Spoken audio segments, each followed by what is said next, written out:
Bathroom లో కాలు సరిపడ్డా. Bathroom లోనా? మరి ఇక్కడ ఉన్నాడేంటి? అదేనయ్యా, బాత్రూమ్ లో కాలు జారి ఇక్కడికి వచ్చి పడ్డాడు. ఆ మాత్రం అర్థం చేసుకోండి. దెబ్బ బాగా తగిలిందా బాబు? అవునండి, రోకలు విరిగింది కూడా. రోకలేంటి?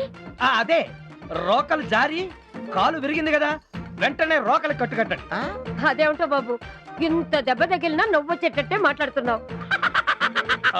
సరే సరే, హాల్లోకి తీసుకెళ్దాం, పట్టండి. జాగ్రత్త జాగ్రత్త జాగ్రత్త పట్టుకోమ్మా. అయ్యో అయ్యో రామా. మెల్లగా. శుభమాని శోభను పెట్టుకుంటే ఇలా జరిగిపోయింది ఏంటి బాబు? ఇంతకీ శోభనం ఉన్నట్ట లేనట్ట? నువ్వు ఊరుకా, అసలే కాలికి బాధపడుతుంటే సమరం ఉంటాడు నువ్వు. కాదులబా, కాలుకి శోభనానికి సంబంధం ఉంది. ఇదిగో నా కాలు విరక్కుండా ఉంటే మీ ఇద్దరు సంగతి చెప్పండి. వాళ్ళిద్దరి సంగతి సరే గానీ నువ్వు ముందు అమ్మాయిని తీసుకొని లోపలికి వెళ్ళు. నేను అమృతాన్ని పంపిస్తాను.